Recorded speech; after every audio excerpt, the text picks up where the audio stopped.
La question que vous attendez tous, retard ou avance au global, avec Denis et Jean-Florent qui vont donc bien sûr dévoiler le fameux chiffre G2A. On va se le faire un peu comme tous les ans, c'est-à-dire qu'il y a deux choses qu'il faut qu'on analyse. C'est un, où est-ce qu'on en est à date, et deux, comment ça va se terminer. Donc on va commencer par où on en est à date, et ce n'est pas une surprise, hein.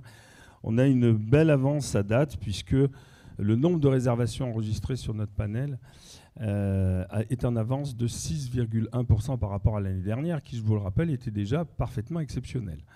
Donc ça, c'est une bonne chose, avec des vérités qui sont très différentes si on rentre un petit peu dans le détail de la saison.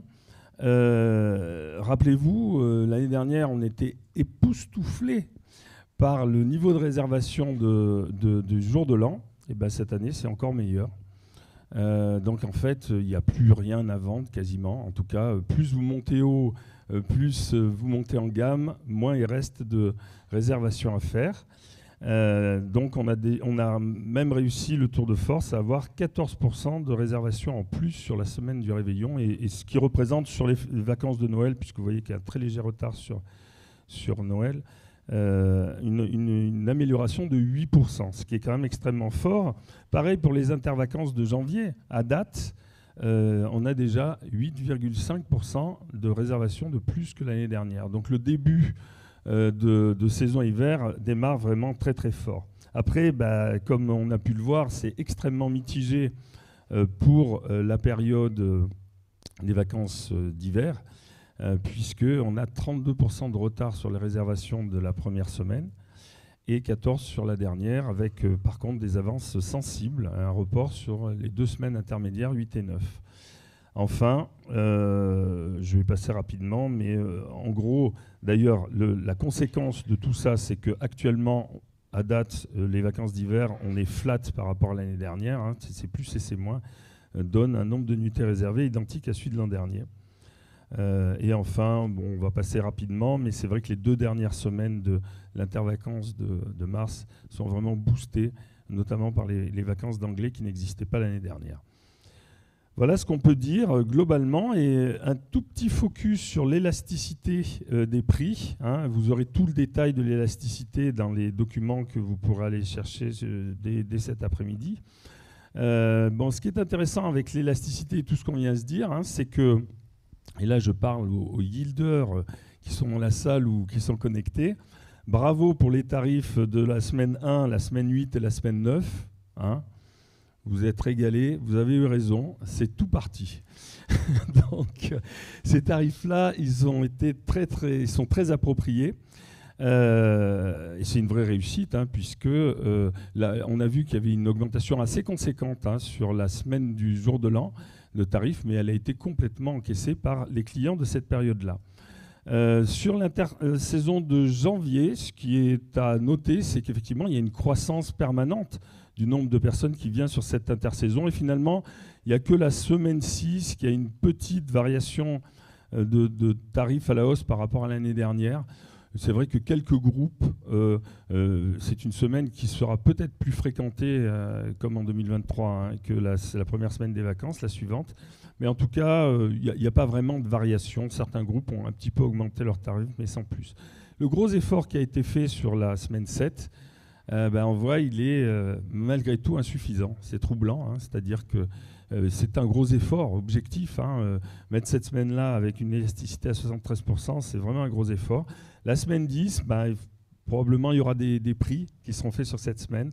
Et sur l'intersaison de mars, et je vais finir par ça, ce qui est étonnant, c'est qu'il y a eu une baisse des tarifs, enfin une baisse, en tout cas l'élasticité est plus forte que l'année dernière sur les 2 dernières semaines.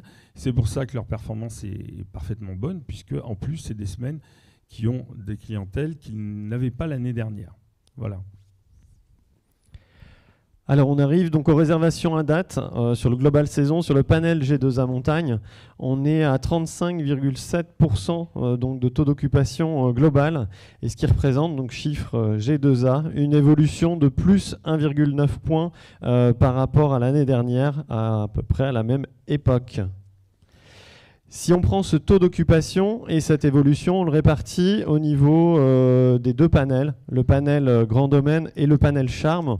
Là, on constate qu'on a une évolution qui est plutôt répartie, bien répartie, 7 grand domaine, 1,9 points pour le panel charme, avec des taux d'occupation en volume qui sont bien entendu plus importants sur le panel grand domaine. Mais en tout cas, on vit quelque chose d'assez différent par rapport à l'année dernière, puisque si vous vous rappelez, l'année dernière, à la même époque, on vous a présenté une évolution qui était beaucoup plus positive sur le panel grand domaine par rapport au panel charme.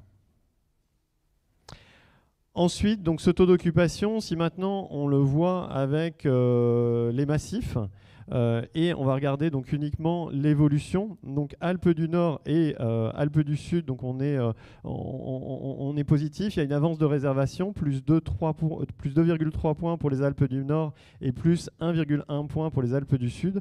Par contre, on a les Pyrénées qui suivent à peu près le même rythme de réservation par rapport à l'année dernière. Donc là, on n'a pas d'évolution ni dans un sens ni dans un autre. Je vais rapidement, comme tous les ans, faire une analyse par type d'hébergement. L'hôtellerie qui est la moins,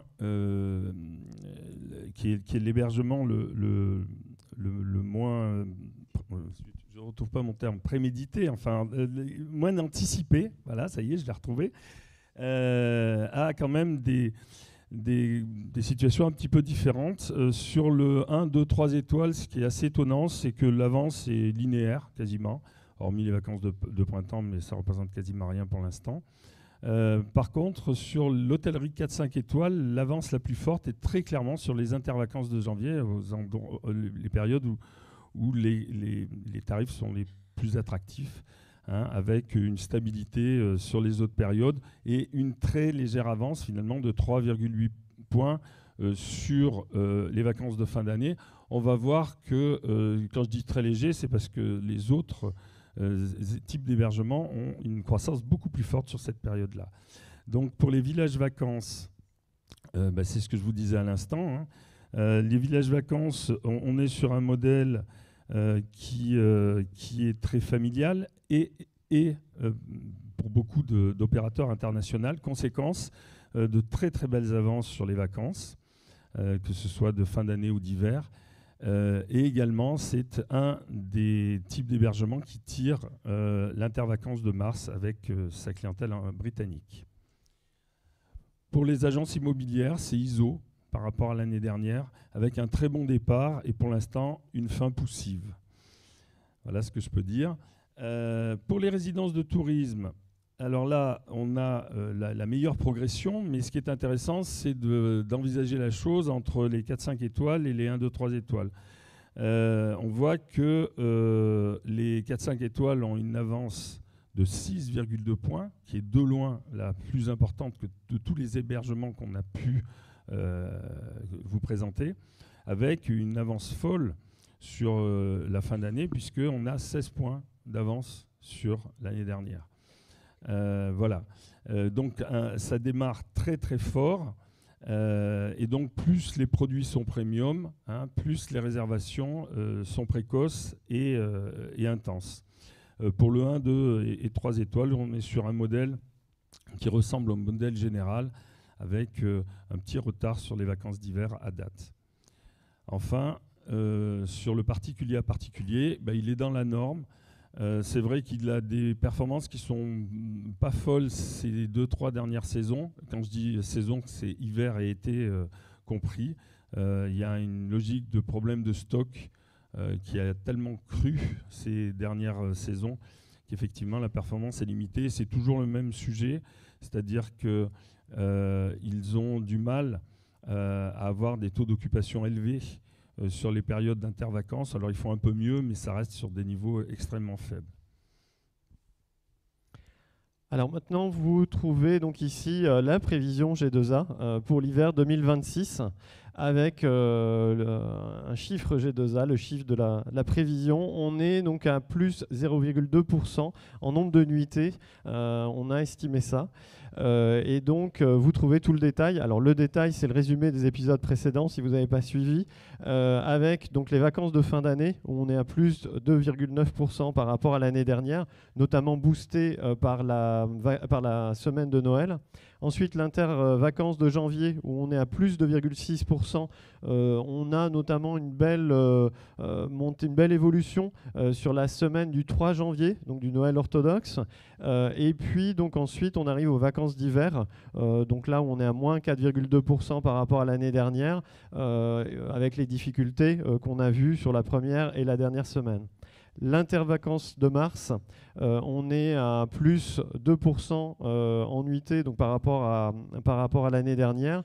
C'est boosté par les 2 dernières semaines de cette intervacances et notamment par les clientèles étrangères, donc notamment les Anglais.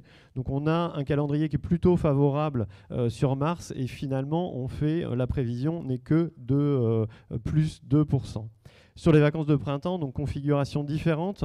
Là, on a un calendrier qui est moins favorable. Par contre, ces vacances de Pâques continuent d'intéresser la clientèle, notamment les familles. Et donc, on maintient, par rapport à l'année dernière, on avait fait une belle évolution. Là, on maintient les chiffres et donc on a une prévision à donc moins 0,4, donc autant dire quasiment équivalent par rapport à l'année dernière. 3 chiffres de plus, parce qu'on en a manqué là, dans toute cette première partie de la présentation. On a donc établi le panel par rapport au massif. Les Pyrénées, donc on arrive à une prévision à moins 0,8% en nombre de nuitées par rapport à l'année dernière. Les Alpes du Sud à une saison donc équivalente. Et puis on est à plus 0,3% pour les Alpes du Nord. Voilà, merci beaucoup pour le chiffre G2A, Denis et Jean-Florent.